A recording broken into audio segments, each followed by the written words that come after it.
कुछ न कुछ नया करने का काम करती है। उत्तर प्रदेश के मुख्यमंत्री योगी आदित्यनाथ करीब 3 घंटे के दौरे पर आज अम्बेडकर नगर पहुंचे और सबसे पहले उन्होंने शिव बाबा धाम में दर्शन पूजन किया।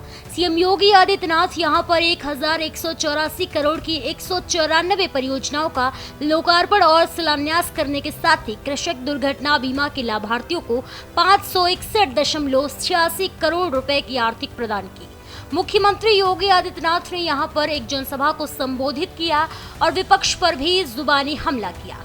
उन्होंने कहा, आज हम एक नए भारत में रह रहे हैं। प्रधानमंत्री नरेंद्र मोदी के नेतृत्व में नया भारत विकास भी करता है और विरासत पर गौरव की अनुभूति भी करता है। आज विकास और विरासत का अद्भुत संगम देश को एक नई पहचान दे रहा है। सरकार बेहतर सुरक्षा की व्यवस्था कर रही है। अपराध और अपराधियों के प्रति जीरो टॉलरेंस की सरकार की नीति का परिणाम है कि पिछले 8 वर्षों में उत्तर प्रदेश दंगा मुक्त हुआ है। उत्तर प्रदेश विकास की नई ऊंचाइयों को प्राप्त कर रहा है। इसके साथ ही उन्होंने जनता को संबोधित करते हुए और क्या कुछ कहा, सुनिए।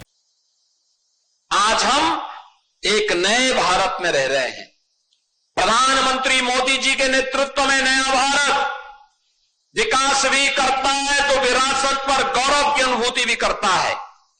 विकास यह जो सड़क के नाम पर, बिजली के नाम पर, शुद्ध पेयजल के नाम पर, मेडिकल संस्थान के नाम पर, आईटीआई और पॉलिटेक्निक के नाम पर आपको उपलब्ध हो रहा है।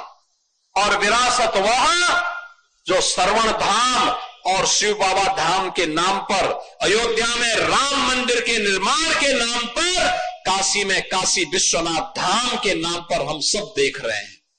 बहनों और भाइयों, 2017 के पहले एक सपना था, आज ये सपना नहीं, ये हकीकत है।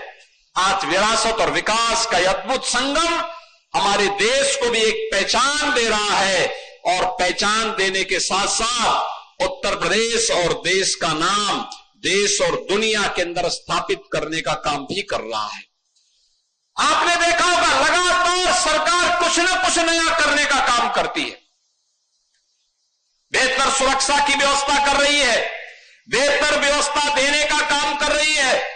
राजस्व वादों के समाधान की दिशा में सरकार के द्वारा उठाए गए कदमों का परिणाम है कि चाहे वह पैमाइश का मामला हो, विरासत का मामला हो, लैंड यूज का मामला हो, नामांतरण का मामला हो, एक समय सीमा तय कर दी गई, कितने दिन के अंदर ये होना ही है। अगर नहीं होगा तो जिसको करना था उसकी जवाबदेही तय हो जाती है।